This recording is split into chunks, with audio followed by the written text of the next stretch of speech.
any type of fraud you can imagine, I've probably done it. 400, 400, 400, 400, 400, 300. Give me the money. Now I'm 18, 19. My buddy's still going to high school. I'm in Miami with a yacht charter, just chilling. If I wanted to go make money tomorrow, I'd tell. And of course, I'm using a SOX 5, chained to a VPN, on an RDP. You maintain complete anonymity with that. So typically, the person gets arrested. Is that typically how that happens? You haven't been arrested. What is the scam that was like the most lucrative? All of them are lucrative, but the most lucrative, I would have to say, is I'll start off by introducing myself. My name is Angelo.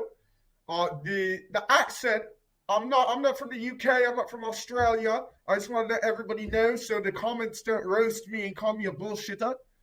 But I was born on the East Coast, and we're just going to talk about my experience with fraud, how I got into it. I'm retired now. I've profited. I've reaped my benefits. And as you can see, I'm very much free. I have my laptop. I'm speaking in front of you right now. So we haven't gone to prison. Anything I say, whether it's probably not it's as it occurred, but it's probably not accurate. So if you're trying to figure out some things, you're going to have a very hard time, and I'd advise you to go focus your attention on something else, mate, isn't it? So I was born on the East Coast in a large city, but I'll fast forward. I had a fairly decent childhood up until my parents divorced, and I went to go live with one of my other parents. From there, I didn't do it too well in school up until about high school, which I kind of snapped into things. I guess my brain was developing a little bit. And I started to get in the running for a valedictorian. So 3 years, basically, straight A's, A+, AP classes, in the running for valedictorian until about 14. And mind you, I grew up very poor. So that's when things started to get a little bit rough. Things kind of snapped. My parent turned out to be a little bit abusive. Things started getting pretty abusive. We were poor. We didn't have much. But basically, I always grew up around technology. I always grew up around computers. And naturally, I was gifted. I mean, to this day, I can type 140 words per minute without even looking. At age 9 years old, I was pirating shit on LimeWire. I'm pirating movies at 8, 7, 9 years old. And one of my parents was very technologically gifted. So I started to gradually learn things from them and pick some things up. This Photoshop experience. They're a very talented designer. And IT and all sorts of things, like how to use proxies, how to configure a VPN so nobody knows. This was just basic stuff that was taught to me. So, you know, we wouldn't get ISP notices in the mail for pirating movies and shit. So gradually, I'm going to high school and I'm starting to notice I don't have the same shit that everybody else does, because I grew up in a small town outside a major city, but it was a very poor town, and I was one of the kids they chose to go to the other town, which was more affluent. So I start noticing I'm very much behind. Everybody's got white picket fence. Everybody's wearing nicer clothes. Everybody's, you know, they come from a better background than I do, innit?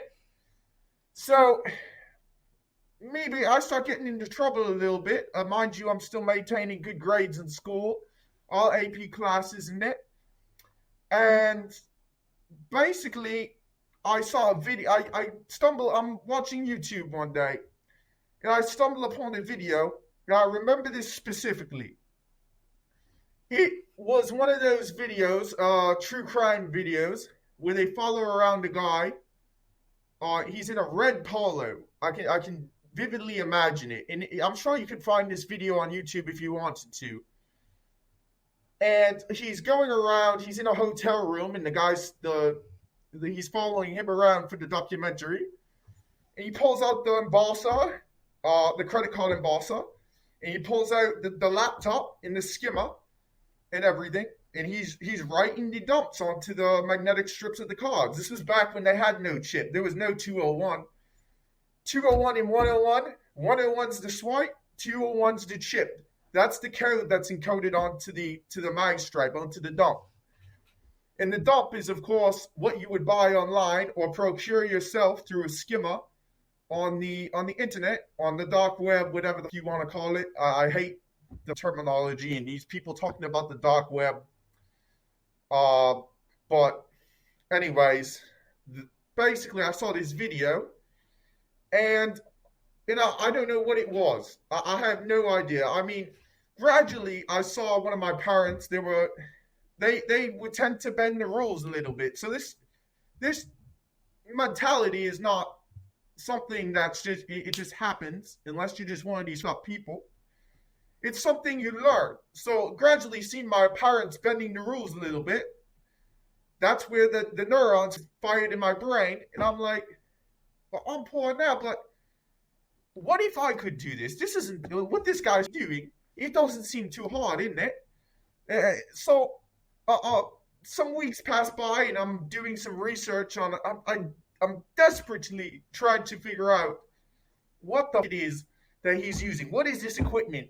He's soaking the card in something. I'm like, what is this chemical he's soaking the card into to wipe the numbers off? Because what he was doing is he would get prepaid cards from the store and he would soak it in this liquid, and the ink or the whatever they put on there, it would come off of the card. So, and then he's got the thing, and you press it down, the embosser, and he's doing all of this right in front of the guy on camera for the documentary.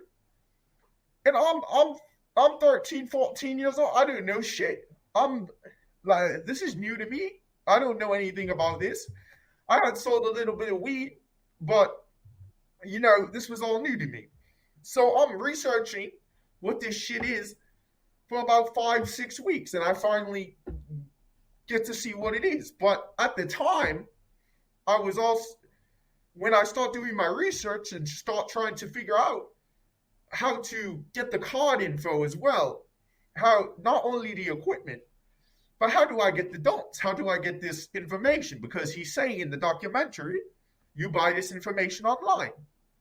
So naturally, I figure out, okay, where do I got to go buy the information? I go on to some forums, like there's a few, but nowadays, but I'll use a now example to, I don't know what forum it was back then. Like Carter Market or Carter SBU, like all those. I think Carter's Market was a while back ago, but now it's like cardpro.cc. Yeah. So crdpro.cc or whatever. Yeah, they're always getting busted and changed. There's always a new one, right? They go for a couple of years. So I couldn't tell you, Matt, what it was back then, but it was something. And then that linked me progressively to all the dark web markets, the DNMs.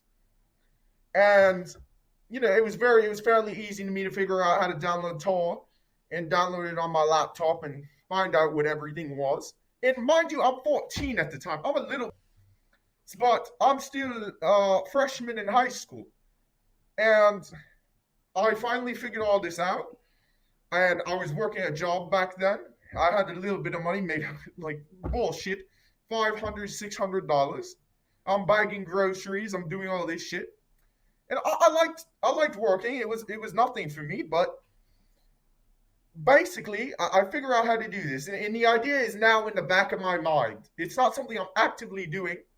I had bought a few pieces of card information on there with my working money, and I figured out how to buy Bitcoin and all this stuff. And we used to buy Bitcoin back then. I wish I had kept it.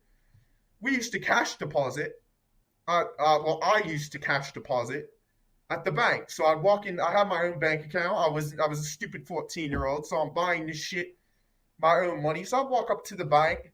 I'll go to the teller, and you go somewhere like localbitcoins.com, and you go see the ad to buy the Bitcoin with cash deposit. So you'd write for Bitcoin purchase only on the slip, and you'd go in and you'd buy the you'd cash they give you an account routing number, and you'd go in and you'd deposit cash to the teller into their bank account, and then the Bitcoins would be released to you once you uploaded the confirmation slip from the teller. So that's how I would transfer the money over to a market like Alpha Bay or something, where all this card information was. So I had been playing around, and I'd bought just bare credit card information online with the billing address, all of this information. And I had gotten maybe a few orders through, like one iPad or something, sold it for $600 or something like this. But nothing crazy. But if I could have, I would have. But me being 14 now, I used to be heavy into video games. And I'm playing Grand Theft Auto Online. And I'm playing with somebody, and we end up talking. And this guy mentioned he is a cashier at a McDonald's somewhere in America. Cashier at McDonald's somewhere in America. And I've been talking to this guy for a while. So I say to him, gee, and this is an African-American gentleman, and he's kind of like, he likes to buy chains and do all that.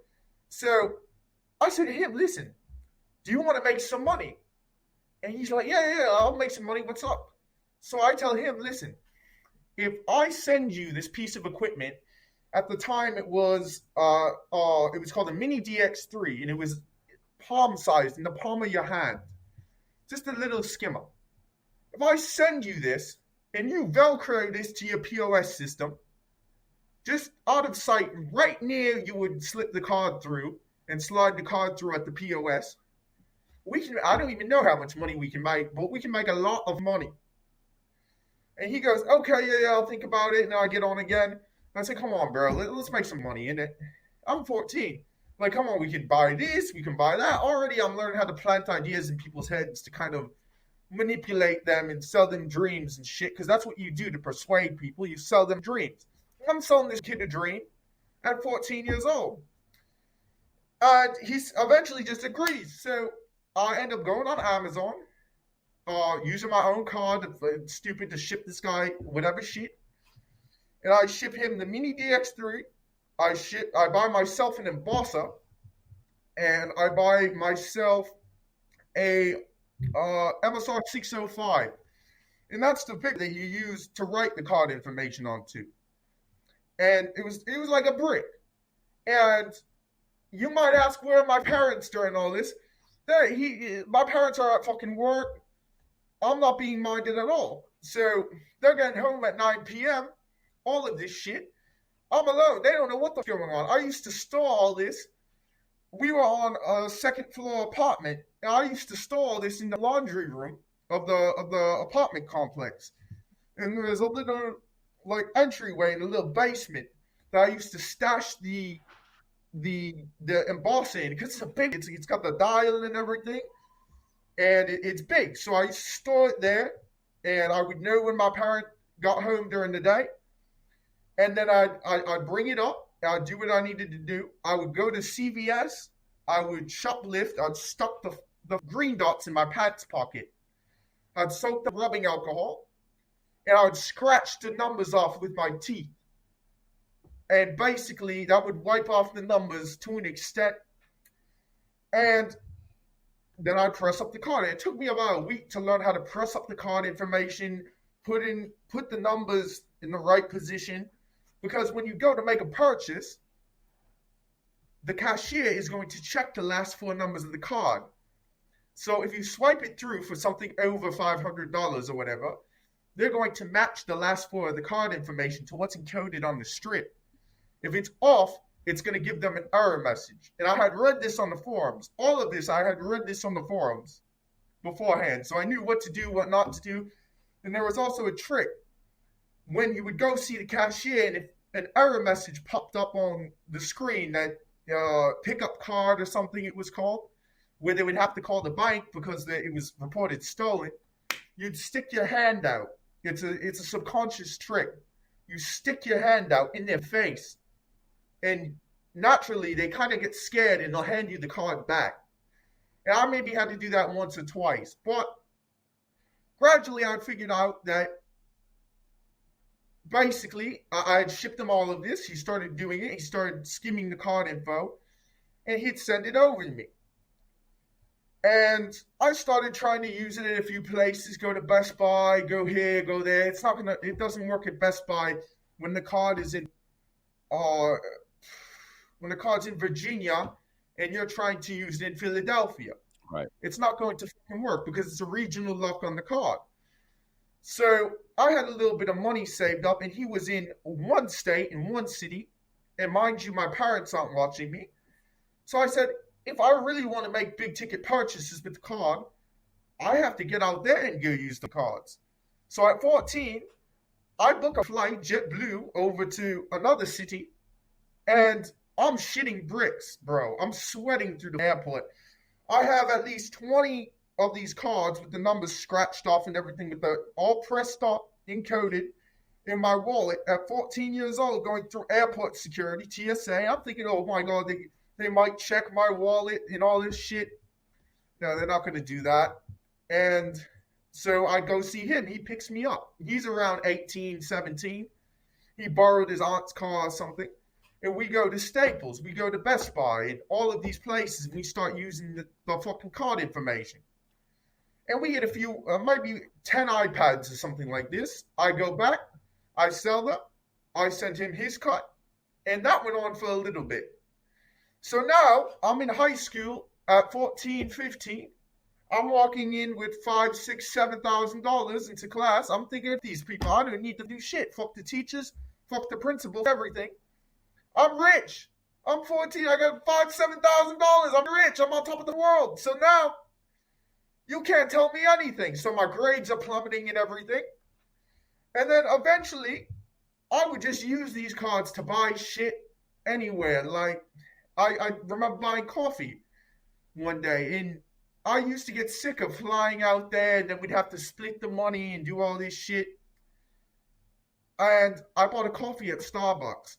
And I remember, I'm like, what if I had bought a gift card with the money as well, like a Starbucks gift card? So I say, put $100 on that Starbucks gift card, honey, and I'll buy my a coffee. Give me a coffee cake and give me a frappuccino or something. So she puts $100 on the gift card. It goes through nothing, and I'm in another city. I'm like, okay, cool. So then I get an idea. I say, I'm gonna go out to this city. I'm gonna start riding the subway and see what I can get.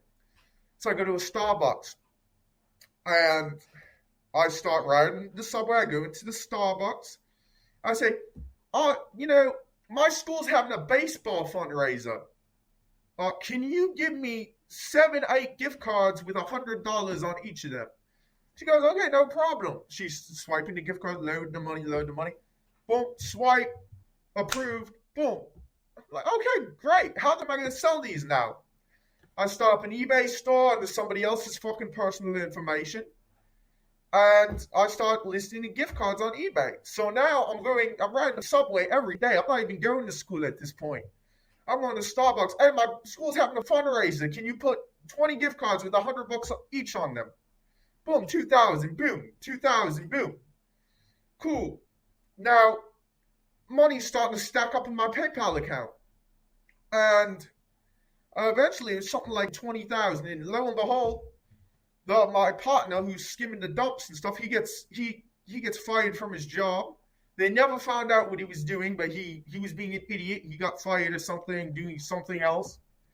And then he ran off with the money shortly after, like $20,000, $30,000. And that leaves me with jack shit nothing. And then eventually, I never got in contact with him again. And I tried buying the dumps online. They were absolute hot garbage. And then I go back to work again. And shortly after that, I'm kind of in limbo for maybe a year. and I'm still going to school, but now I'm just thinking about the money. I'm not really doing shit. I'm getting shit grades. I end up dropping out of high school, and that was that. And then I end up getting kicked out of home, and now Why'd you get kicked out of your home? kicked out of my home. So being that the abuse, all that stuff going on, and I used to get the shit beaten out of me, like bleeding from my forehead, everything. One day I just snapped. It's my 18th birthday, and you know I walk in. There's a cake from my mother, and it's sitting there, and my father's not home yet, and I just walk in. There's a cake on there, and my father walks in, and he goes, "Well, today's the day that you're getting out of here on your 18th birthday. Now I don't have to do shit anymore. I'm done. My parental responsibility's up."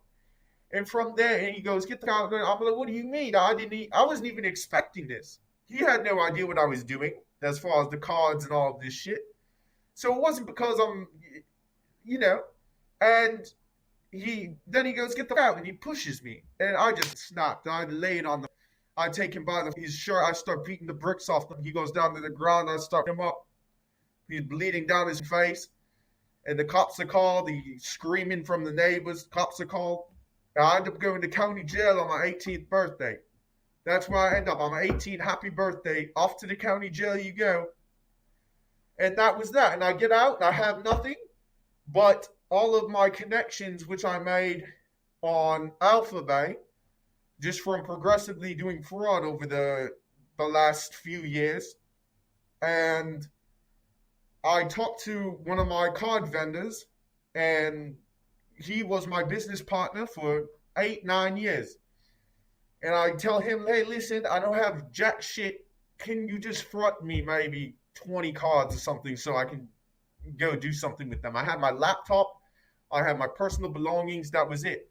So I come up with a wait a second. So the card vendor was not, he hadn't been your partner for 8 or 9 years. You started at 14. You're only 18. No, but to this day, he was my partner for 8 or 9 years. Like, I know him for a while, for maybe 1-2 years then. Okay. But anyways, I'm left with jack shit nothing. But I did know that one time me and my buddy, we would go out, we would do stuff. I mean, I was 15, 16, eating at nice places, just blowing my money, just doing dumb shit. But we went to a baseball game one time, and I had used the card information to buy front row tickets. Right behind home plate, beautiful view.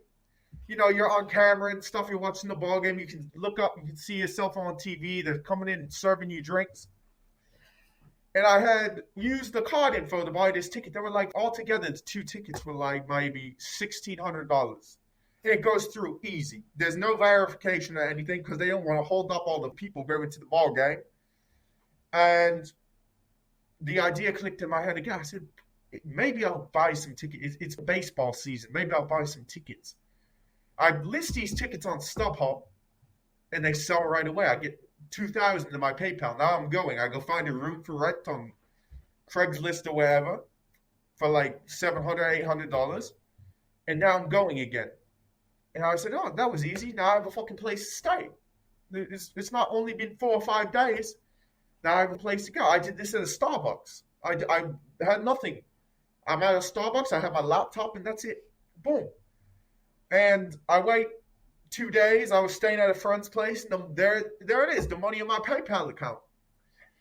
So I'm looking at StubHub, and 2 days later, the StubHub account's suspended. I'm like, "Oh, what am I going to do now?"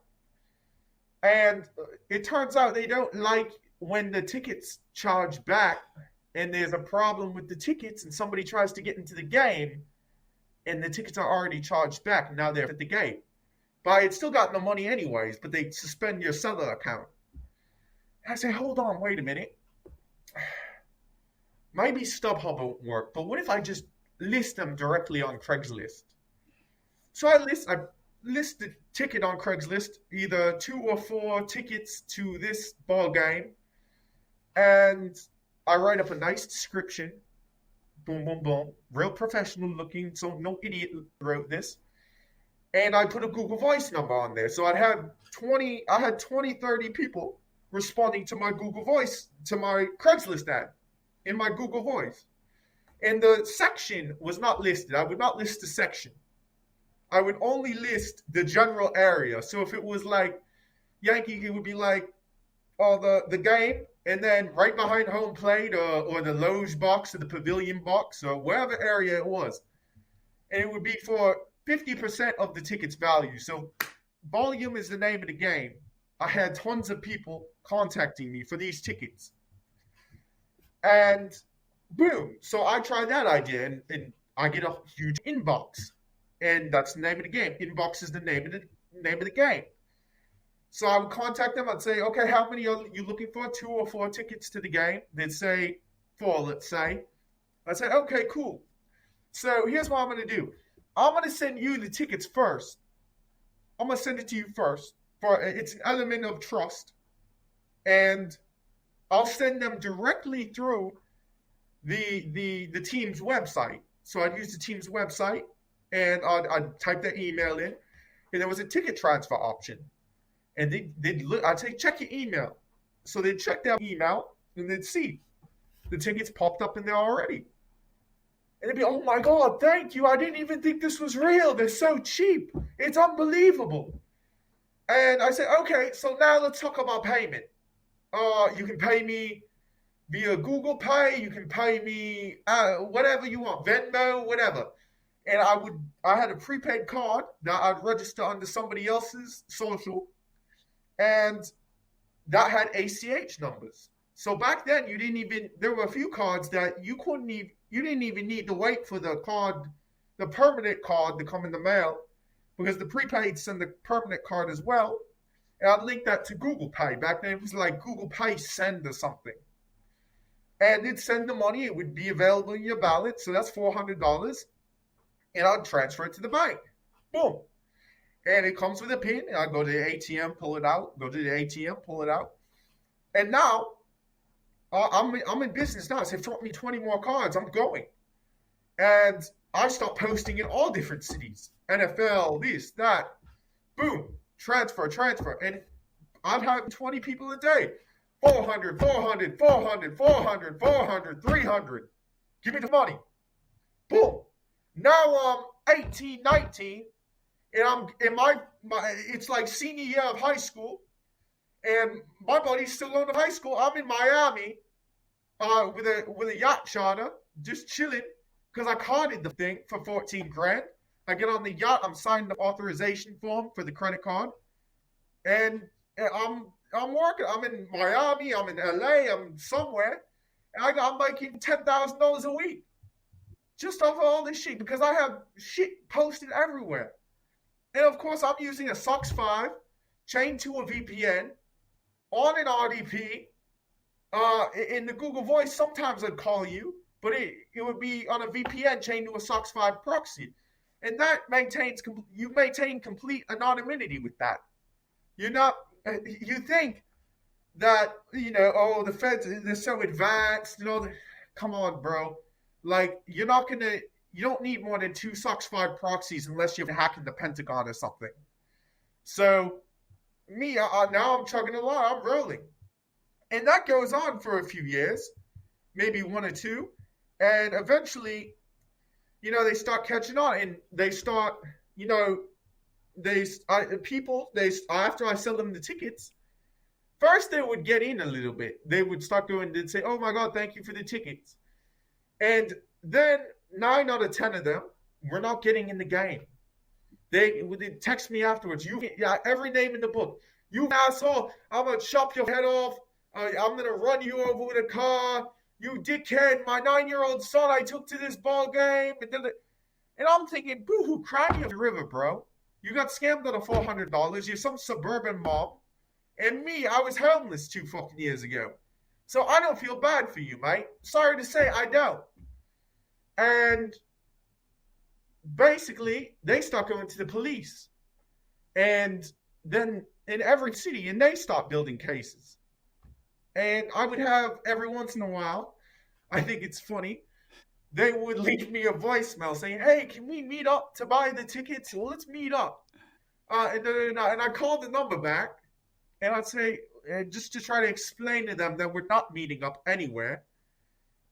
And I would hear, um, Cincinnati District 5 Police. Da, da, da, da. Are you dumb? Are you, detective? Da, da, da. I hang up on him, and I get a bunch of these voicemails every time, but I could distinguish the real buyers from the cops. And then I get buyers saying, "Oh, you scammed me, and the police at my door, and they're gonna get you. Da, da, da. The cybercrime division knocked at my door, and they interviewed me, and they're on your ass. You're gonna go to the penitentiary, and I hope your asshole doesn't get sore," and all of this shit. And this was years ago, and I'm still here, so nothing ever happened. But eventually the heat got too much, and I decided, I got a little frightened, and I stopped doing that. But any type of fraud you can imagine, except your area of expertise, I've probably done it. So, I hop from one area of expertise to the next. I'm not only carding now. I'm doing credit card open ups. Now I'm getting credit cards to people's houses online. So I'd find a mule, or I'd find somebody. I'd open up a credit card under somebody else's information. Boom, and by now I have a network. I have a whole network of people, vendors, document people Russians who you wouldn't believe it. These documents they draw up. They're on a flat background. They look like actual driver's licenses. It's insane. And the bank would ask you to upload like front and back of somebody's driver's license. And I would say, okay, fine with me. Let me just I'll contact my Russian over here. You drop the name, date of birth, all of the info, the address that you want on the driver's license. And you give it to them, and they'll draw up something nice, and even a social security card, and you upload it, and boom. Then you call the bank back. "Hi, what's going on with my application, mate? I applied for this credit card, and da da da. Oh, let me take a look at that, sir. We'll review it manually for you. Blah blah blah." And they'll say, "Okay, sir, you've been approved for 10 grand." And then I contact my other person, in my little web in my network, and I say, "Hey, do you have a credit card processor I can use to?" This is how high level people do this shit. I don't give a anybody who's came on your podcast. I want to talk about that with you as well. You have this on your podcast. What is his name? He's got Boziak. My VPN failed on me. He says this shit in an interview. My VPN failed on me. The guy is the biggest joke. I don't imagine he was more than a low-level fraudster. He goes, "My VPN failed on me." VPNs don't fail on you. So I'm high-level at this shit. I'm doing this shit, and this isn't Boziak shit where you're walking in with face tattoos on your face now. That's the shit I was doing at 14. This is, you get a credit card in the mail, and you contact your Russian or your Ukrainian, and you say, "Hey, listen, brother, I need a credit card processor. Do you have a Stripe for me? Do you have this for me? Do you have a Square for me? Do you have any of these?" He'll say, "Yes, I want 50%. Boom, take the card info. Credit card declines. You call up the bank, answer a few KYC questions, know your customer, or KBA, and you're good to go. What street did you live on? Blah, blah, blah, blah. We just want to make sure it's you making the purchase. Blah, blah, blah." Then you're good. "Okay, can you stay on the phone with me to make sure this charge goes through for $7,000? "Okay, sir." Da, da, da. "Oh, it declined again." "Oh, sir, let me just check verified by Visa for a second." Boom, put it through. Boom, he sends you your cut via crypto, and you're rolling again. You're good to go. And this is the shit I do for years. Anything, really. We can talk about anything. It doesn't matter, for years. So, and retired now. You go on, Matt. I want to let you speak a little bit. Do you have any questions? How many years ago was this? Oh, this is probably around 9 years ago. Okay. So Well, I'm lying. Okay. So I mean, like, are you storing this money up in accounts that are, in corporate names, or are they in just a fake ID's name? It's synthetic identity. So I would open up prepaid or like a Chime bank or something in a synthetic identity. If I wanted to spend money or something, like go out to dinner, okay, give me a steak, whatever, little shit like that. And what I want to add is typically, look, I have all this money, but I still know, uh, unlike a lot of other people, they get this money and they start getting this massive ego on them. I am very, very well aware of the fact that I could have been indicted for everything I did. I'm well aware of that shit, and I'm also well aware of the fact that there's SAR reports that they generate on you. And before I even did all of this shit, I'm I'm like an honest student. I'm doing my research on how to do all this shit. What are the flags? What can I do? What can I not do? What gets you caught? Actually, one of the admins of Alphabet, which was one of the biggest darknet markets out there, the admin, Alpha02, he got caught. His name was Alexandra Cases or something like this. And you can find it online now. He was one of the first to incorporate a darknet market, just like Ross Ulbricht's Silk Road, except it sold credit cards and fraud info, because how he funded this project, the Alphabet, was he was a fraudster himself. And when he started Alphabet, he published a full guide, which I had read when I was 14, 15, on how to do credit card fraud and how to stay safe online. And it's A to Z. It's like he took 10 Adderalls and just hammered out a guide for like 3 hours. It's probably 100 pages. You can find it online somewhere. It's Alpha02's Guide to Fraud or some shit like this. But he tells you what to do, what not to do, where to spend your money. If you get this money from fraud, don't spend it in this way. So I wasn't going out and buying Beamers and 2019, 2020 Beamers, because I knew I'm going to be like, it's not something I'm doing. I'm not going to go buy a 2024. If I was doing this now, I'm not going to go out and buy a 2024 M550 or M5 and spend $70,000 on a car, walk into the dealership with cash, or wire it from a fraudulent account or my own account, because I know that's going to stop generating SARs, suspicious activity reports, right. I think it's called. Yeah. Or it's going to catch up regardless. If they do track it back to the dealership, they're going to know that the car was registered in somebody's name. They're going to put a bolo out for that tag number for that vehicle. And you're driving along one day, not even realizing that they're looking for you. You get pulled over thinking you ran a red light or something, and boom, 4 more cop cars pull up, and it's too late. So exactly. And during all this time too, even when I was in high school, I get pulled. I remember one time distinctly, I got pulled over. I'm with my buddy in the car. We're pumping the music. I'm in my little. It was like an old Audi or something like this. I just buy all the cars, like old Audi, this, that, nice German cars, whatever, European, beautiful. They still got the nice leather in them. What do you need a new car for like this? You want flag? You don't want to draw attention to yourself.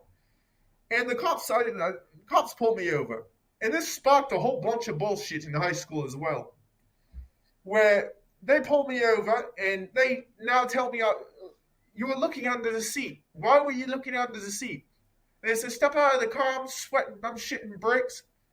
And I remember in the side compartment by the passenger's door, I had 4,000 or 5,000 there, like in 20s. I always carry cash on me for whatever reason. And he goes, what's all this money for? I say, I don't know, mate. It's for my rent. He goes, it's not rent money. Da, da, da. He starts searching my car for drugs, and he doesn't find any. And he's like, oh, kid, I'm writing you this ticket. I'm writing you that ticket. And this is in my hometown. But I remember every single day after that, I would pull out of my driveway to go to school, and there'd be a blacked out Dodge Charger behind me 2 minutes later. Boom, boom, boom.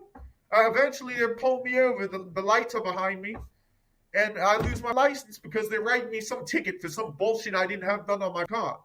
So I had to wait to get my license back after that. Well, they never actually figured out. They're like, I don't know what they're trying to get something on me. Right.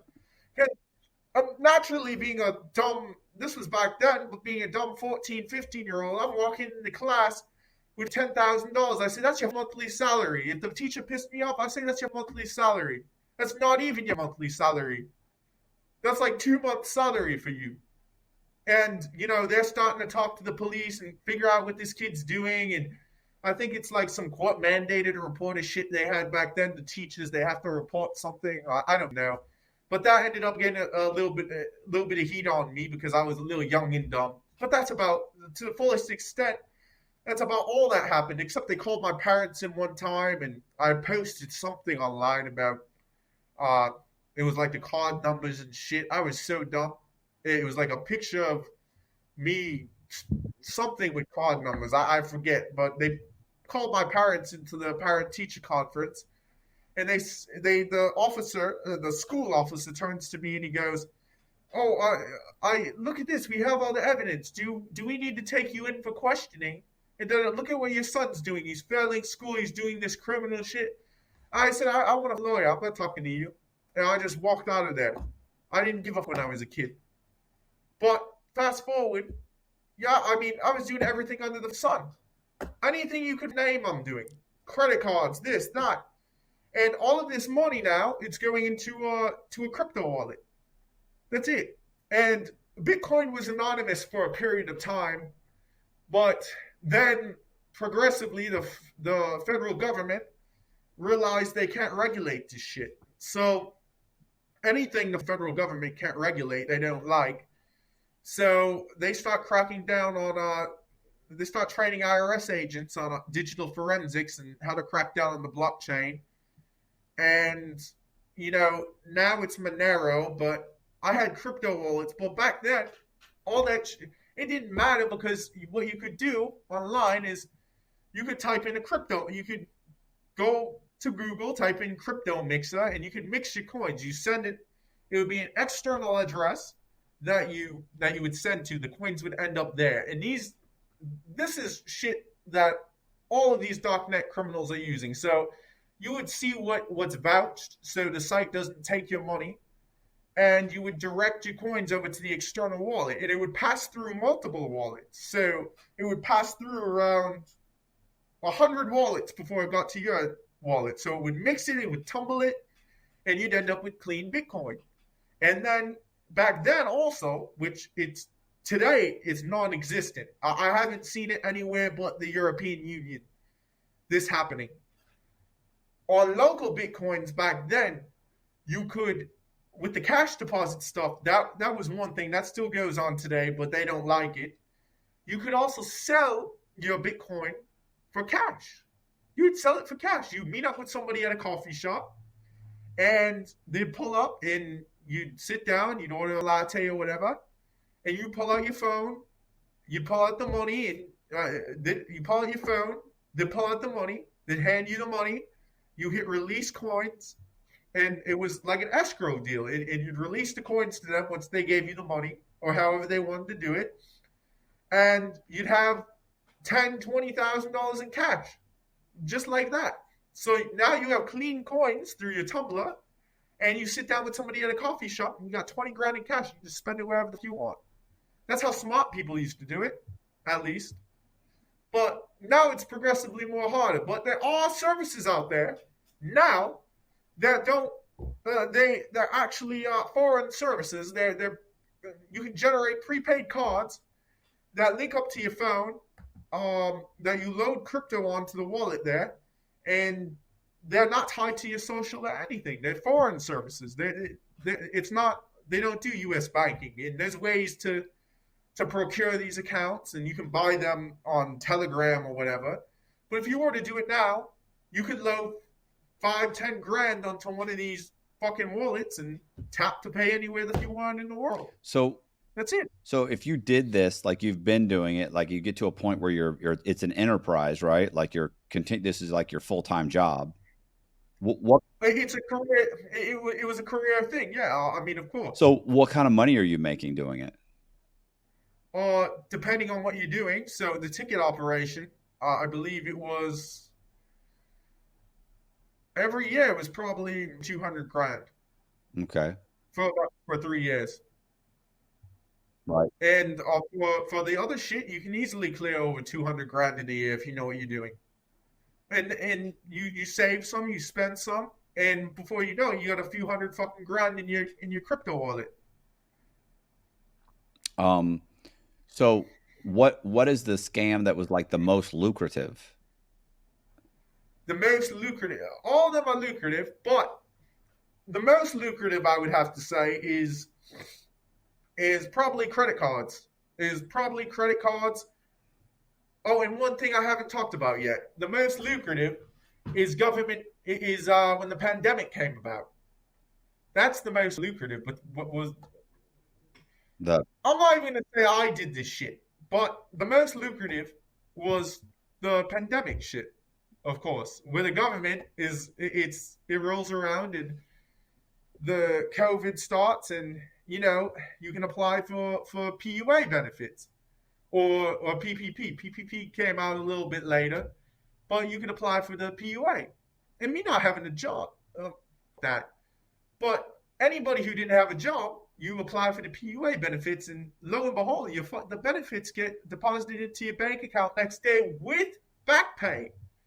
So you got 9 grand from, like, it's a month into COVID, and if you're a fraudster and you go fill out an application online on an RDP with a VPN, you connect to your RDP, and and you have a SOX 5 proxy on your RDP. You fill out a government application for benefits, any state. It doesn't matter which one it was.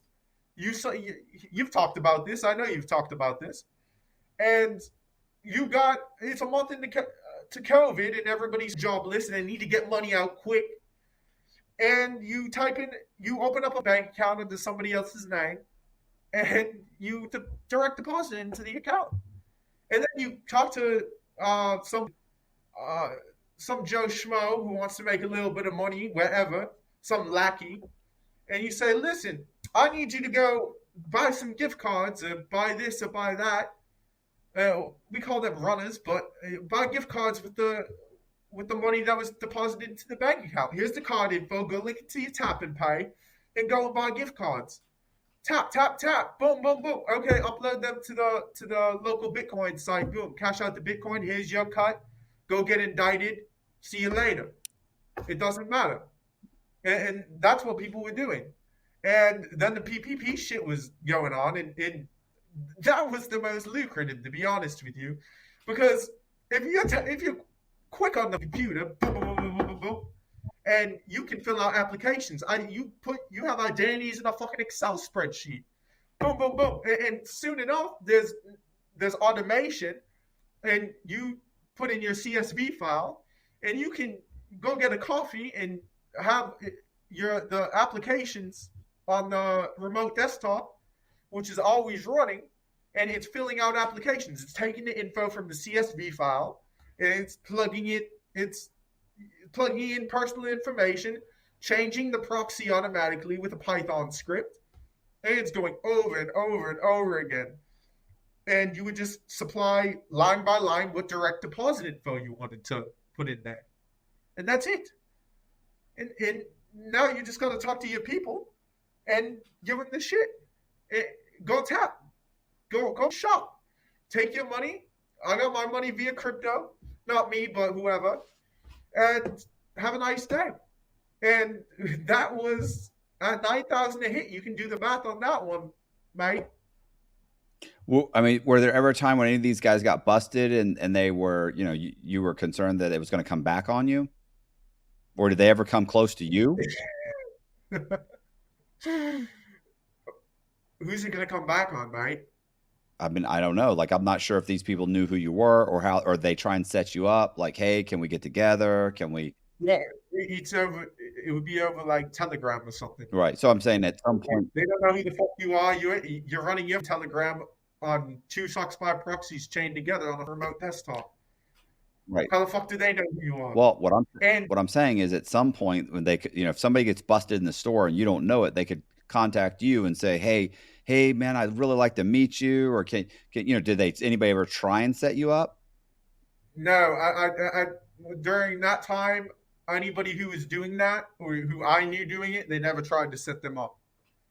Okay. Not once. I don't think. I think one guy actually. I think one guy did go to jail, but I don't. I think he maybe tried to rat or do something, but I think he maybe if I don't know if he did or he didn't, but he never tried to set anybody I knew up So at one time. any of these scams that you were dealing with, that people get busted and try and get you to show up at a location or anything like that? Because I know guys. I just told you. I just told the ticket scam That's is it. probably the main.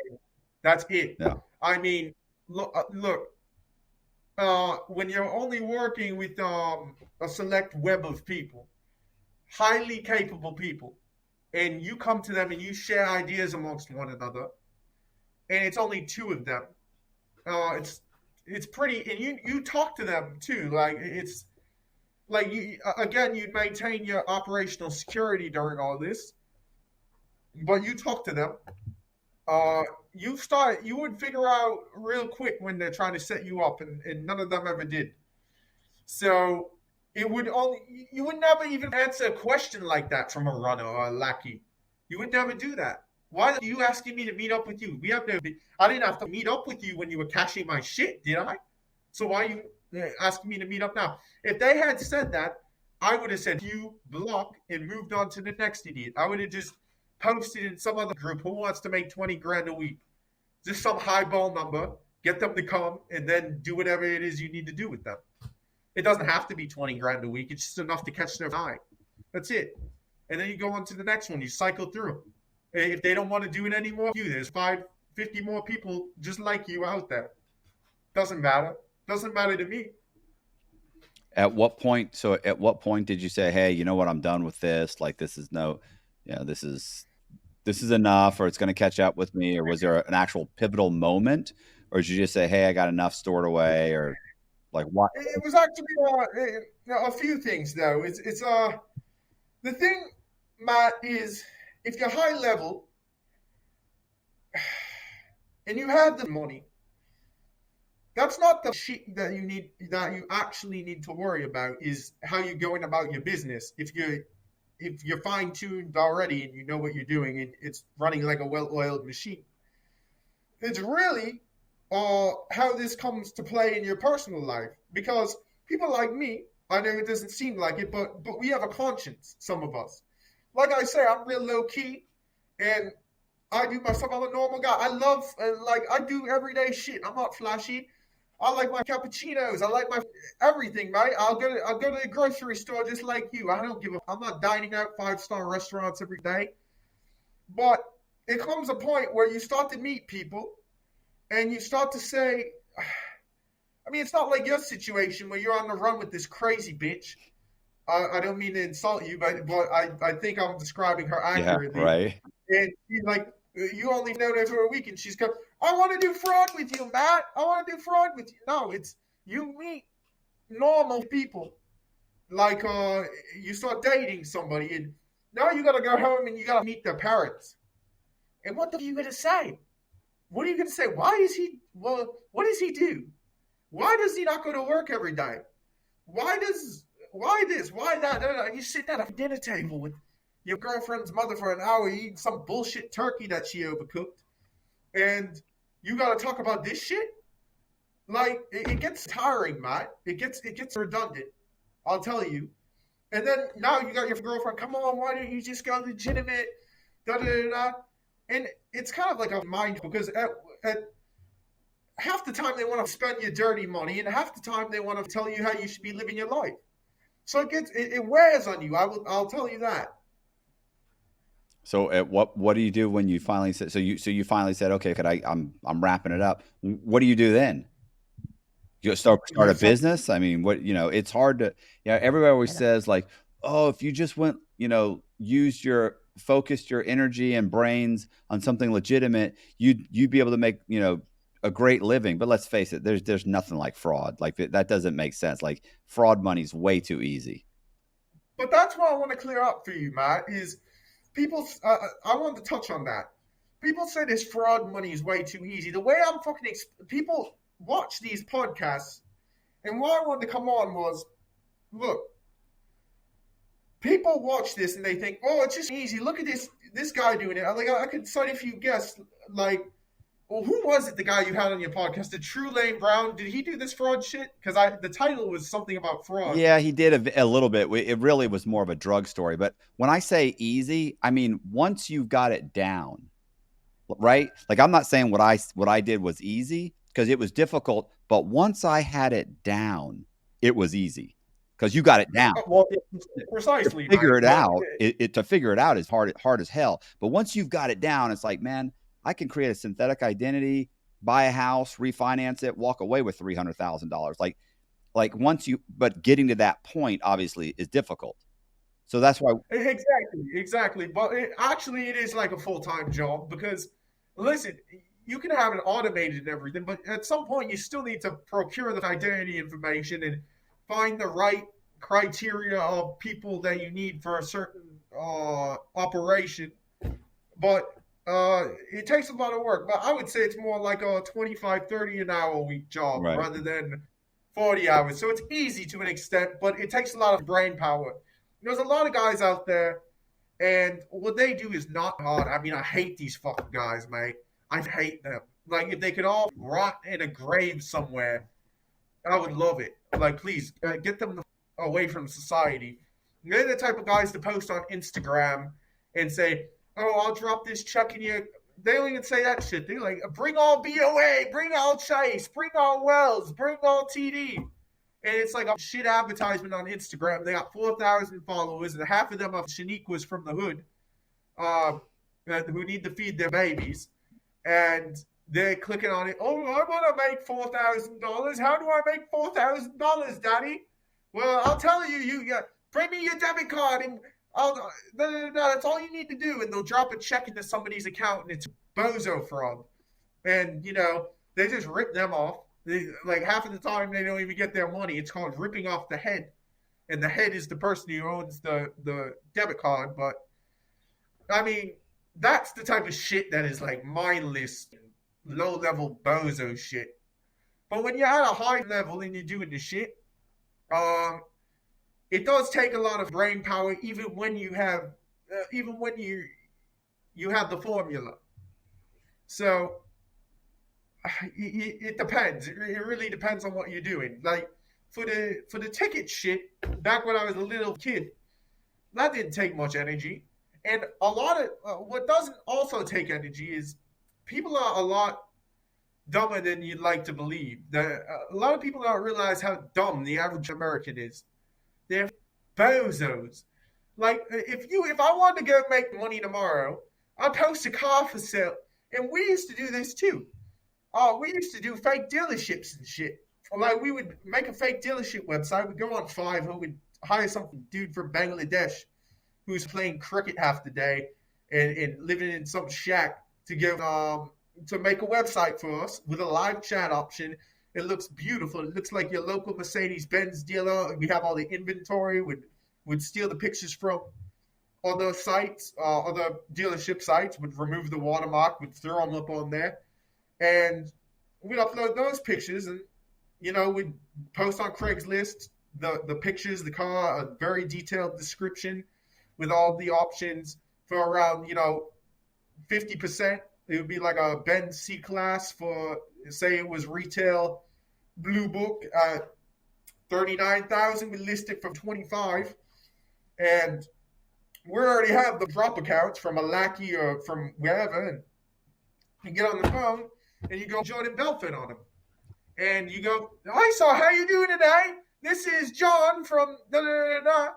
That's also another guy who's good, who he knows what he's talking about when it comes to sales. Because his method, his sales method, let me tell you firsthand, it works. So I call him, hi, John, how you doing today? Da-da-da-da. I got the Benz. Okay, I'm over in Arizona, but I know you're in Wisconsin. But we're going to have to ship the car to you, but we need a deposit down on the car of like $4 or $5 grand. We'll give you the wire information. We'll have you wire over there. and boom, all said and done, you call fucking 100 people during the day, and you walk away that week with $50,000. It just depends on who's stupid enough to send the money. I mean, there's a lot of there's a stupid person born every day. Right. I'm not proud of any of this shit. It's just the reality of it. When you're born with limited options, sometimes you make the wrong choices. Yeah, there were a couple of chicks in Florida that were going and renting Airbnbs, and then they would list them on Craigslist. So people, I've heard of this scam, and actually, I know some people actually who did it bigger than that girl. She's I'm talking 30, 40, 50 million dollars. Oh no, this was maybe not. I don't think it was even half a million. It was like 400,000 or something. But still, let's face it. Like if obviously she's an idiot. Like I'm sure the account was in some friend of hers names or somebody she knows. It obviously led back to her, but it's a pretty simplistic scam that she botched. Well, I'm sure she'll get it when she gets out of prison in 4 years from now. I'm sure she'll get it right. But I mean, let's face it, that's a very short period of time. She came up with almost $500,000 for somebody who really had no experience in scamming. Yeah, that's like dumb level fraud that you can make a fair deal of money with it. Yeah, if she had a little bit more knowledge, a few more skills, right? If her skill set was a little bit better, she could have made a ton of money. Yeah, I mean, it's very simplistic. There's a lot of shit that you can do, but a lot of people they'll focus on check fraud, and they'll focus on some other form of fraud that's like even the credit card stuff. I want to actually touch on. There's a lot of things that they were very easy, maybe years ago. That hell, not easy now, mate. If you try to buy a credit card online and you try to use it, I mean, even if you know what you're doing, even if you buy a Sox 5 that matches up with the location of the card holder, which you'd still have to do back then, you need to go beyond like just beating the system, because the site system is just going to catch it. There's AI algorithms now that will catch certain details that you don't even know, like different browser information and all sorts of shit like this that you need to configure your Firefox browser to get around. Just for the order to pass through, it's bullshit. I mean, if you really want to do it now, you just call up the merchant and you'd sell them some bullshit story about how you need the item to go to a different shipping address, billing address, whatever. But it's low-level fraud that's honestly not even worth doing. And what you see nowadays is, if I was 14 today getting into this shit, I mean, which there are now, surprisingly, back then, it was very uncommon. It was unheard of for a 14-year-old to be doing this shit. Right. But now, social media has evolved, and these kids there's rappers who rap about this shit now. I know. And they see this shit on the internet, pops up on their TikTok, and they're coming from some shit circumstance. They have some bright idea, but now it's oversaturated. Unless you really you know what the you're doing, unless you can get on the phone and sell somebody something that doesn't exist, and you really know what you're doing when it comes to bank policy, when it comes to dealing with the bank and what specific policy each bank has. And it takes a lot more work now. It's not as easy as where it really ended was the pandemic. I think a lot of people started realizing how badly they could be hit with fraud once the pandemic rolled around, because it was a trickle-down effect. Because these states in the SBA had flawed systems, they were just giving out money like candy. The banks were affected by it as well, because now the banks are liable for the shit that they did when opening up the accounts, because people would go and open up fraudulent bank accounts to deposit that money in, and now they're realizing, we got big time now. We need to answer to the government why we didn't follow their KYC laws and shit, and the Patriot laws. We just opened up accounts for whoever. I mean, you could open up a Wells Fargo account. I shit you not. If somebody had a Wells Fargo account and you opened one up It was extremely easy to open. You could deposit 20 different people's benefits into one account before they even flagged it from different names. Like certain banks, the direct deposit name had to match. Like it would have to match the person who owned the bank account. It would have to match the benefit name, the beneficiary of the benefits. But Wells Fargo didn't give up. Like you could do 20 at one time before they even started to realize anything was wrong. So I have no doubt that these banks need to answer to the government on why they had such lackluster security. What are you doing now? You retired? What are you doing? You're interviewing me, right? I mean, are you retired? What's going on? I'm retired. Typically the person gets arrested. Is that typically how that happens? Yeah, but you haven't been arrested. Let's talk about that. Typically, what do you think would happen in my circumstance, Matt? I mean, I don't really know. Like, it depends on how they can. Like, it sounds to me like you're constantly switching out your communication, your location, the whole thing. So I would think someone close to you would have to basically just rat you out. Some girlfriend that knew what was going on would suddenly one day say, you know what, we're breaking up, or I'm sick of this guy and he cheated on me, or I did cheat on them a lot. What? I said I did cheat on them a lot. Well, then they better not know what's going on. So then one day some girl gets upset and she goes to the cops and says, listen, I'm going to tell you about what this guy's doing. And next thing you know, they come in, they get your computer, they check you out. Even then, I don't think much would happen because you don't seem like the kind of guy that's going to keep evidence around. And indeed you're right, Matt. And indeed you're right. So a lot of other measures that I take is, at one point, actually, I was manufacturing fake IDs for this shit, and I'd ship them out to my runners and all that good jazz. And that was like the quarter, the midpoint of things. I mean, even when I was doing that, I'm the type of guy who's paranoid. I'm very paranoid, Matt. Like, I'm the type of guy, and some people say, "Oh, I don't like living like this. I don't like looking over my shoulder." But let's say I'll make the analogy. Let's say you get into a bar fight and you ever got into a fist fight, Matt? Yeah. Okay. When they hit you in the face, do you feel it that much? You think it's going to hurt, right? Not unless you're just cold cocked. Like if you're already in the thing and your adrenaline shot up. No, your adrenaline. Exactly, Mike. So when you're throwing, you're much more sharp when you're in the action. So when you're in the action, at least for me, I'm much more sharp. I'm looking over my shoulder every minute. And that's just, and when you're doing that, it makes it propels you to win. You need to be on top of your shit if you're going to do crime. Because if you don't, you will get indicted. It's going to happen. Yep. So I'm looking over my shoulder. I'm thinking of minute little details like this shit's on the ground. One rule I had was my computer's always encrypted, 256 gigabyte AES encryption. And that's with Veracrypt. So if I'm in another room, if I go and take a shit, I'm so paranoid that if I go take a shit, I'm shutting my computer down. If I even step out of the room, I'm shutting my computer down.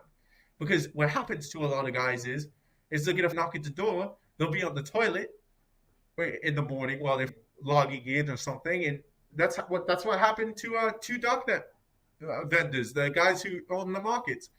They go do something, they have some diversion or something, and they don't shut down their computer. I had a kill switch on my computer. What was the guy's name? If I needed to. Max Butler. Did you ever hear about that one? They got him, like, just happened to grab all of his stuff. Like he also had something he could wipe his computer and everything, but they tracked him and they got the drop on him. Like he just couldn't get to it in time. Maybe so, yeah. But the thing is, if you can't get to it in time, then you're doing something wrong. Right. Because if I'm here, Matt, easy, right? You can kick down the door, boom, boom, touch the button, kick down the door. If you kick down my door right now, boom, it's done. But if you're going to take a shit, or you're in public, let's say, and you don't know what's behind you, you're on the computer in the library, you got your back to the wall, right? but you don't know what's behind you. So some guy checks you, takes you down to the ground, and now they get your everything's Well, that's on what your happened with computer. Aldrich, right? They got him in the Yeah, library. exactly. Because like the San Francisco Public Library, and mind you, I'm growing up. I'm reading. What I used to do is I'm a scholar of I'm a scholar of the United States Department of Justice. I'm a USDOG scholar. I love reading indictments to see where people slip up. And well, I used to. I'm talking in present tense, and that's not the case. I am retired, but I used to love reading. I still do, actually. I love reading indictments because it tells you where these people slipped up. You can just Google credit card fraud indictment, and you can read 10 of them, and you'll be like, he made that mistake there, he made that mistake there. You say prison's like school for criminals. You don't even have to go to prison to learn how people. It's all on DOG's website, DOJ's website. Basically. Right.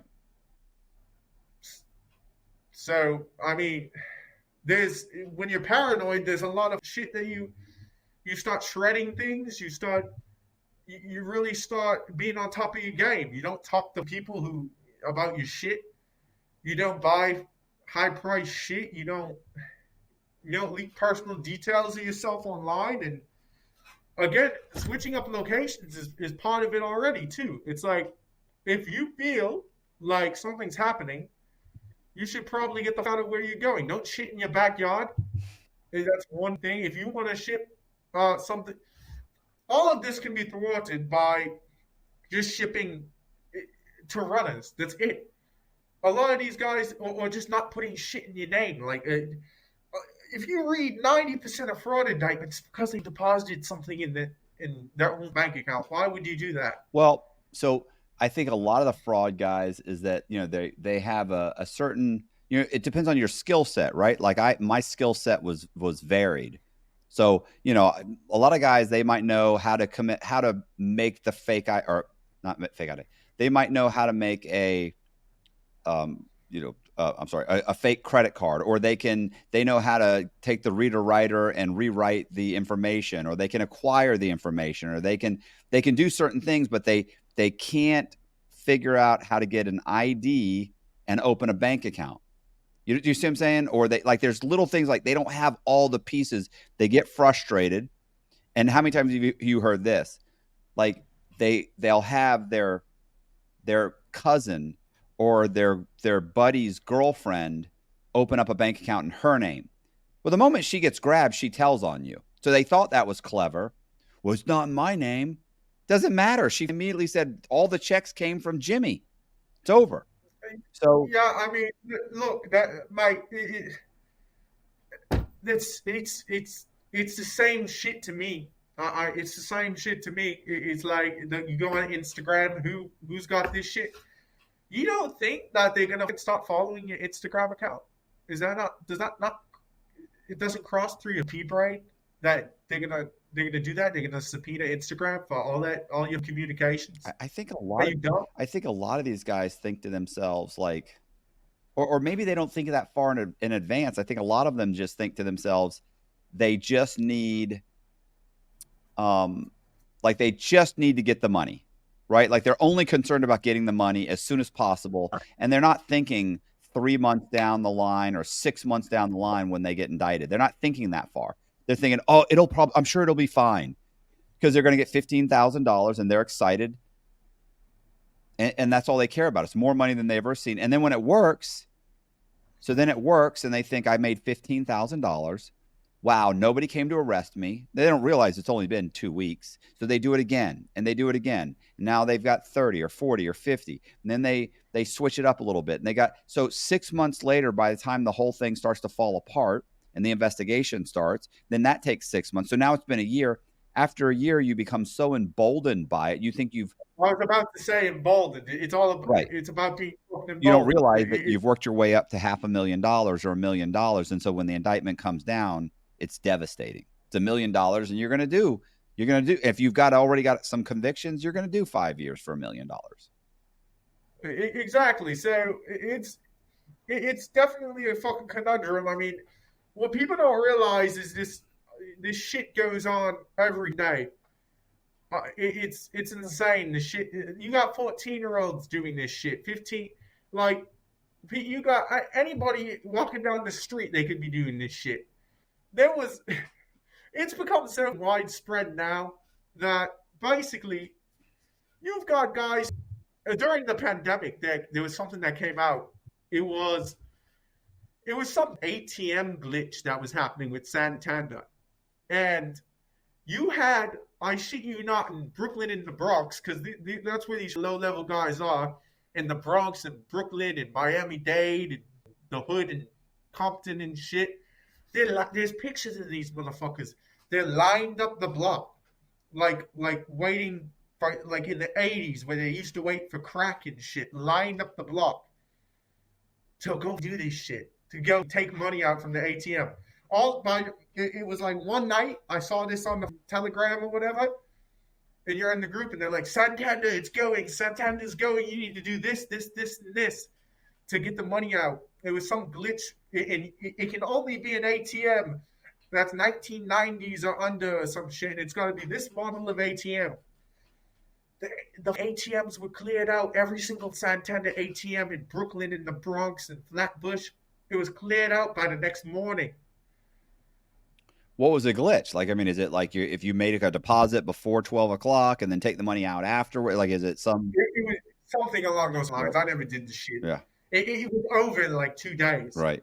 Well, you know, but this is you could, like, it's like using the automatic the check thing where you automatically, or you electronically deposit your check. You know, you scan it and then it automatically deposits. It gives you like whatever $400 or something immediately. Yeah, that's also what they do is they'll deposit them. They'll go to the ATM and they'll have a stack of checks, and they'll go start dropping the checks in 400, 400, 400. And each check has like an immediate availability. Right.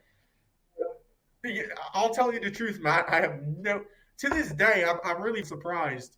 I had no fucking idea, no clue. I'm an honest guy. I'll tell you, I'm not going to tell you I know everything. I have no fucking idea about checks, bro. I have no idea. Like, you hear all these guys, it's intriguing, but you have all these guys saying, oh, now Chevy is going on OA, and OA is going on Chevy. OA is like Bank of America, and Chevy is Chase, because Chevy Chase, get it? Like, it's stupid, these guys. But I couldn't tell you what they're talking about. Like, it's like every now and then, it's like, they figure something else out, and then that's patched up in 2 days, and it must be exhausting going to bat with the banks just to figure out all this shit. But myself, when I was doing it, I would rely on tried and tested logic. You have to think when you're doing this shit, what would a real consumer do? How does a real consumer act? What are they gonna do? Like, you're going to call, sometimes you got to call the bank. A lot of these guys are afraid to get on the phone. Yeah, I know. I had a buddy that when I was locked up that was doing the tax scam, right? You know, he'd get people's information and file taxes in their name and get the money direct deposited onto like a prepaid credit card. And he said, then they came out with the codes, right? You know, where they started giving everybody like a PIN number. And yeah, the AGI pin. Right. So he said, I was like, well, how'd you get around that? He goes, I just call them. I go, what do you mean? He said, I just call the IRS and say, I can't find my PIN. And they'd ask me some questions. And he said, I always had the answers. He said, and if I didn't, well, then I hang up. The fact is that if it requires the code and you don't have it, he said, if it's a fraudster, he won't call because he's afraid. He doesn't think he has the answers. He goes, I just call. He said, and sometimes I didn't even have all the answers. I was like, okay, well, I know this. I know. Well, what about this address? He's like, I don't know what that address is. And he said they would, you know, ask you a couple more questions. They go, okay, we'll direct deposit. You'll have it by tonight. Okay, thank you. Click. They put the money on the thing. He said, I don't even have all the answers. And he that's it, right? I mean, all you got to do really, and it's even easier now. I mean, you got Russians. The Russians, you have no idea of how involved and how tapped in they are to our financial system. Like, they got access to the DMV. They're tapped into DMVs. They're tapped into all sorts of different services. They're tapped into LexisNexis, TLOXP. They have 10 accounts. If one gets shut down, they got another ready to go. And they can just look up they type in your name.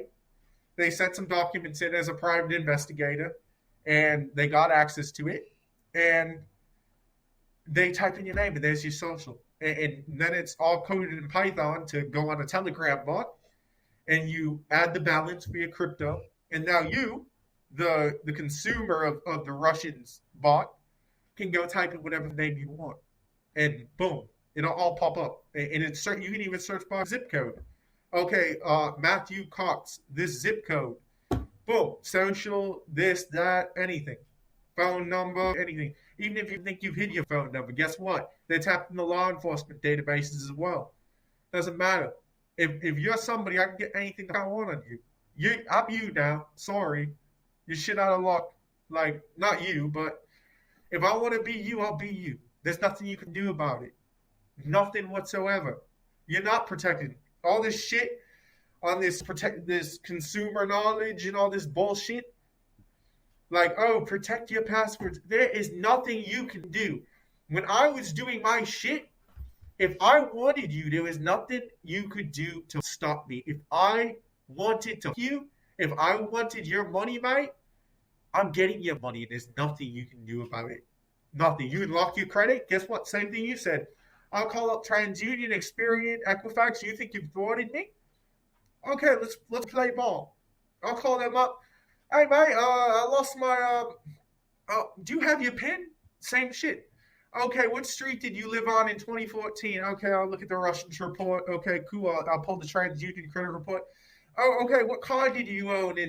What cars have you owned? Okay, I'll go to Geico. I'll type in your first name, your last name, your street address. Okay, it'll autofill what cars that you've had to select it to get a quote. It doesn't matter. Now I know your cars. I didn't have to pay $1. Anything. I don't care. Like, you think you've locked your credit, or you bozo? Like, it doesn't matter. And I'm not saying these people, they're just normal, hardworking people, but I'm just making the point that there's nothing you can do. I mean, the banks don't want to change anything. These people want to make it as easy as possible for the consumer to go on about their business. And to do that, you need to sacrifice security sometimes. Nobody wants to have to visit a branch every time they want to make a transfer, do they? People got their business to take care of. They can't walk in Chase every time. What if they're international? They're out of the country. They're doing something.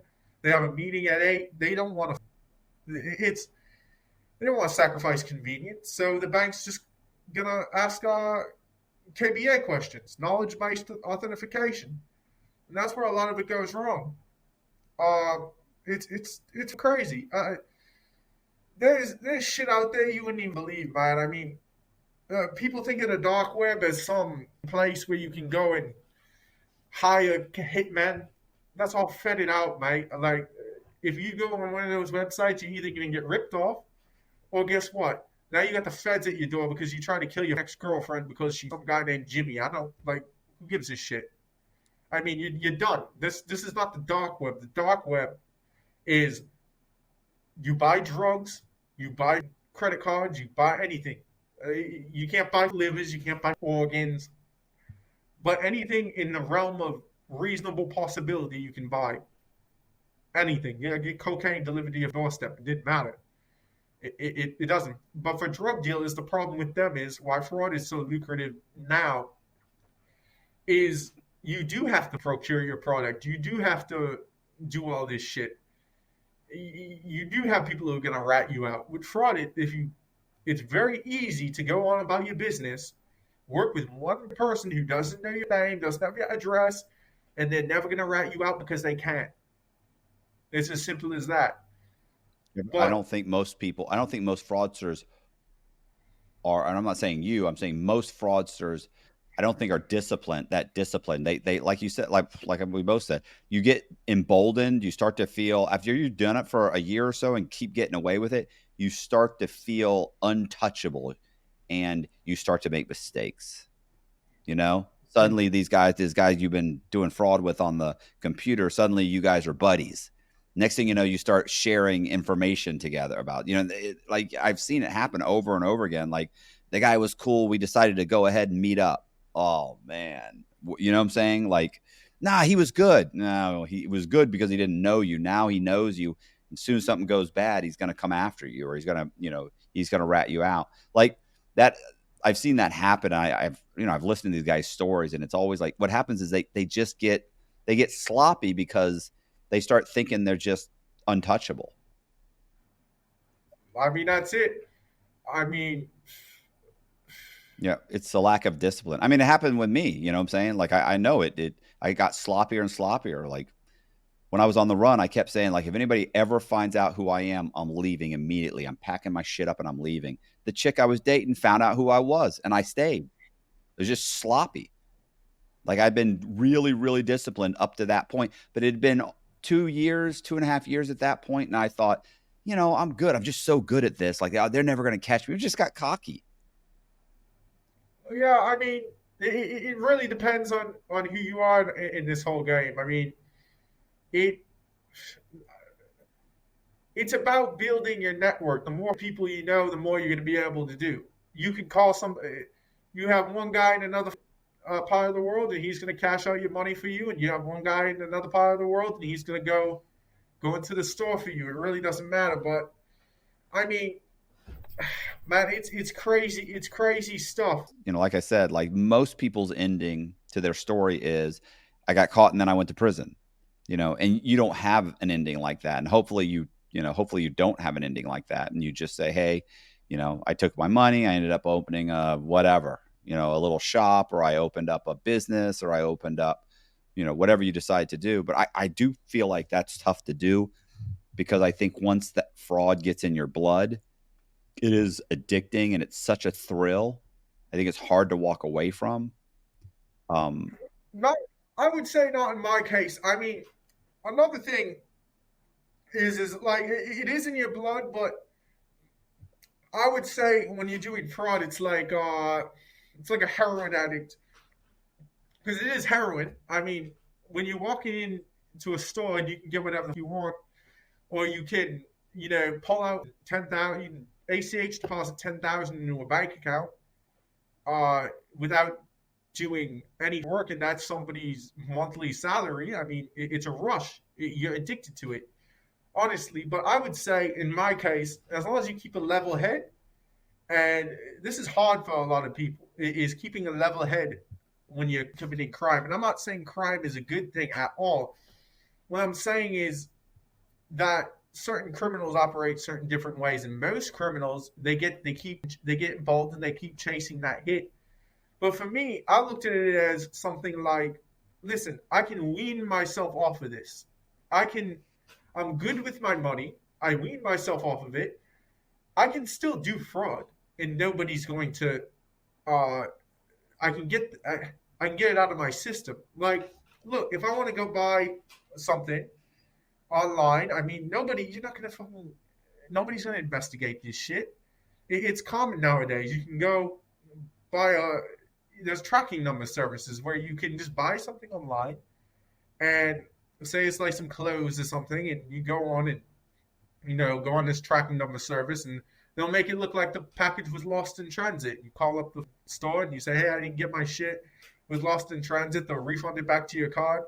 I mean, if you're really trying to weed off of fraud, which is kind of what you have to do, either you go to jail and you stop cold turkey, like a heroin addict going into jail, or you wean yourself off of it and you just start progressively doing less and less. I mean, that's at least how it was for me. It's like, I already have all this money. What do I do with it? I mean, there are legitimate businesses out there you can dive into. And in my case, I really never have to work again at all. I don't have to work in my life, not one bit. Me, I'm in another part of the world. I'm in fucking Thailand, living it up. I mean, look at my Red Bull.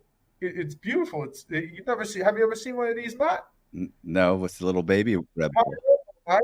But you can just you wean yourself off of it, and you go on a very extended vacation. You figure something else out. If you have a lot of money, it's not hard. You can start whatever business you want. And I think part of the thrill of it for me was, at least when I started getting into it, when I was 14, 15 years old, I said to myself, if I could just make $4,000 a month, I'd be rich. I'd be happy. Da, da, da, da.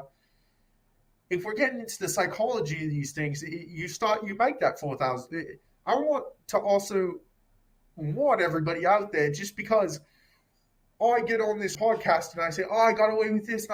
Listen, I'm not proud of any of this shit I've done. I'm a religious person. Like I repented for everything I've done, and that doesn't make it right. I'm sure.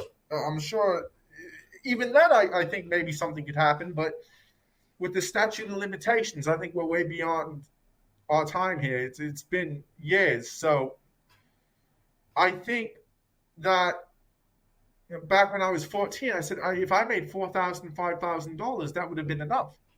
But then progressively, this is, if you want to take a journey into the mind of a criminal, you make that money and now it's not enough. Right. Now you make $4,000, $5,000 a month. Now you want to make more and more and more. Believe me, if you think that you're going to make this easy money and you're going to stop, I'm not going to proclaim that I'm perfect, but like I did some things that helped get me out of harm's way, but also it happens to everybody almost the same way. Anybody who commits a crime, they want a certain amount, and then they say, oh, I got away with it, but now I want more, and I want more, and I want more, and then it never becomes enough. And it's a very dangerous place you can land yourself in. It really, with your psyche, like you start viewing the world in a certain way, where now you start looking at working people as suckers, and you start, like in Goodfellas, to him, he could just take more and more and more and more, and everybody else was a sucker. Now he's eating egg noodles and ketchup.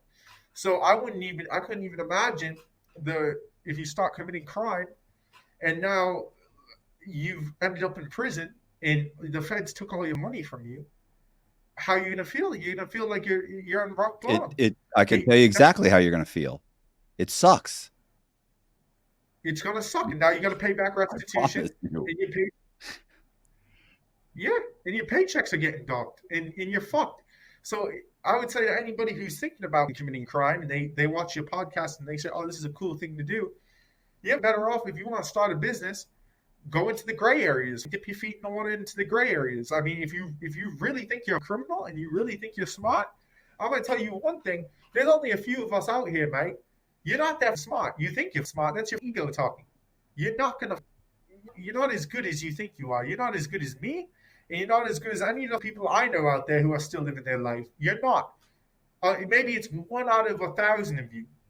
So it never becomes enough. And I'm sure you've had the same experience, Matt, even when it sucks. It's bullshit. It's like, it's the worst feeling. I don't know if you had to go through this, but when you're sitting down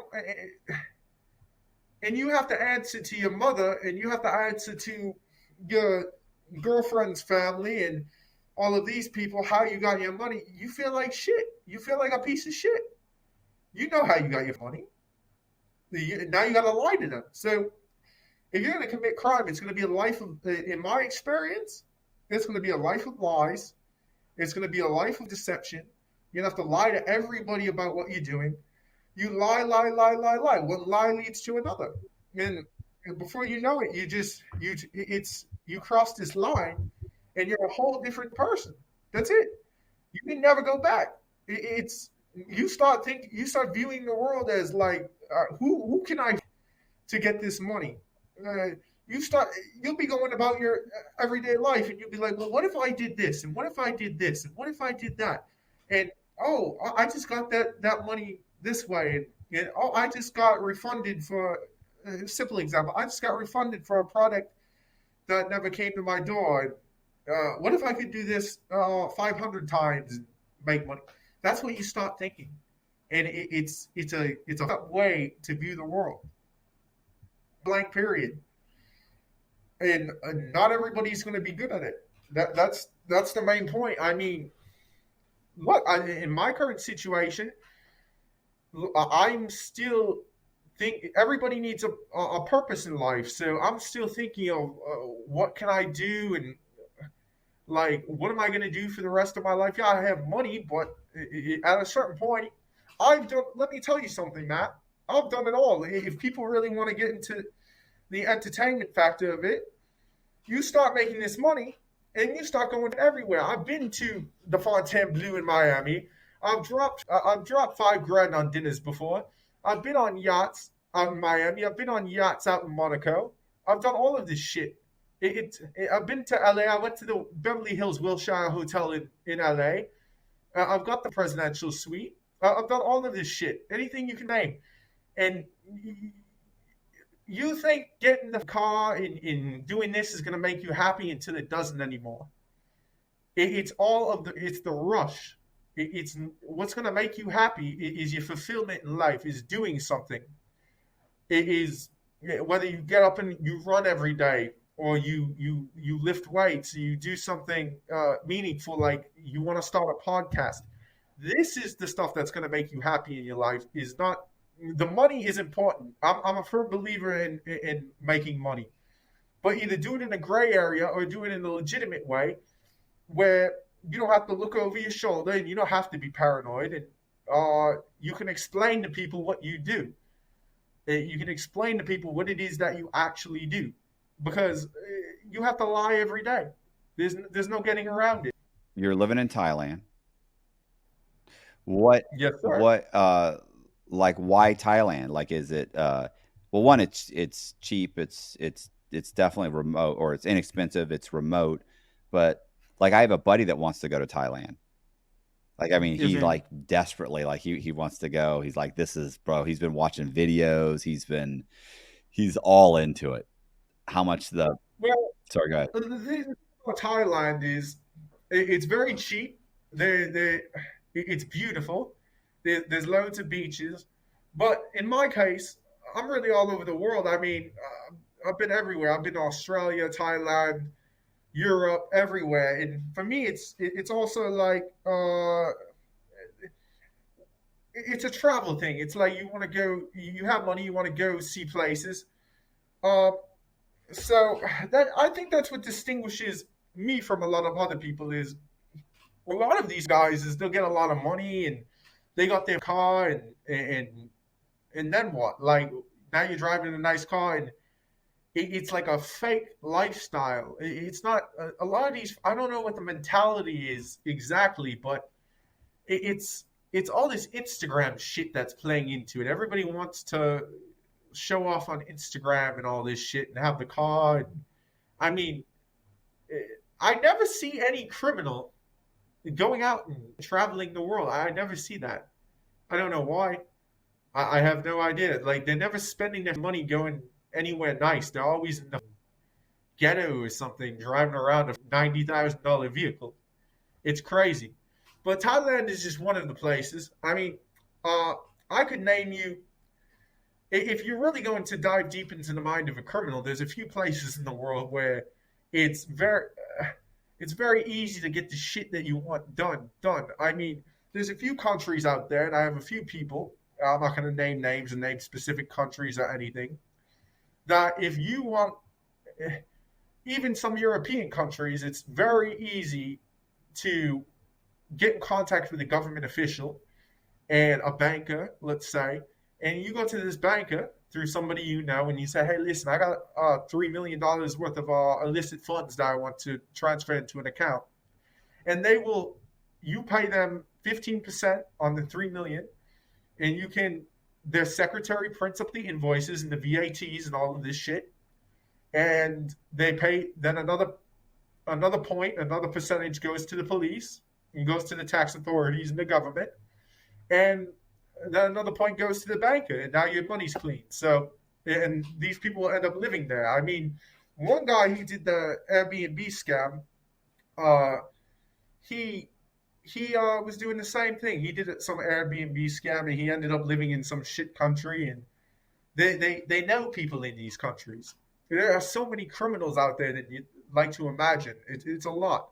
And what happens is a lot of people are corrupt, and money talks. And you end up paying a banker, paying the government officials to get what you need done. That's end of story. So a lot of criminals will actually end up living in Thailand. That's actually where the Alpha Bay guy went to live. That's where they got him. And nobody really bats an eye. I mean, can you really distinguish between American businessman and rich American criminal? I don't think you can. Nobody's going to ask questions because they can't. They speak another fucking language. So it's very easy to live in these places, and they just think you're just another rich foreigner who's come there to live for 2, 3 years. But that's pretty much that. I mean, eh, if your buddy wants to go to Thailand, I mean, what the fuck does he want to go to Thailand for? He just feels like you can live there for, whatever, 10, 12,000, 10 or 12,000 a year. He's like, like there's beautiful women, although he's heard all the horror stories about the women there. And that, that Oh, it's just very inexpensive to live there. And he's like, and he's just doesn't want to be here anymore. Like it's so, let's face it, being in the US, for it can be stressful, dating is stressful. It's very expensive. If you don't have a good job, you're busting your ass all the time just to make your bills, and it's exhausting. And he's saying, you go there and you can remote work. There's lots of stuff that an American can do there and live very inexpensively. well, honestly, that's one of the things. It's like for a fraudster, you become very you become very aware of the certain of it's one benefit to being a fraudster. You can understand what's really going on. You can understand the concept of fraud, and the everyday person really doesn't. You can see when the government's committing a fraud, and you can see when things are just going to shit. And I think it's a very good idea for your buddy to live out there. And that's one of the reasons why I'm not in the United States. It's been years, and you can just see the country crumbling. That it's massive fraud at a massive scale, and just with the government, they're fraudsters themselves. I mean, if you really need justification, so I'm not saying you can justify fraud. I mean, they're the biggest fraudsters of them all. Like, and they go after the average everyday person committing fraud and throw them in prison just to make money off of them and just to do this and just to do that. But if you're a criminal and you made your money, it's probably the best idea to get out of the United States. Right. That's what I'd say to you. Or actually, I'd say if you're not a criminal, get out of the United States. It's a shithole. Hey, I appreciate you guys watching. Do me a favor, hit the subscribe button, hit the bell so you get notified of videos like this. Also, please consider joining my Patreon. Thank you very much. Leave me a comment, share the video. That really helps me. See ya.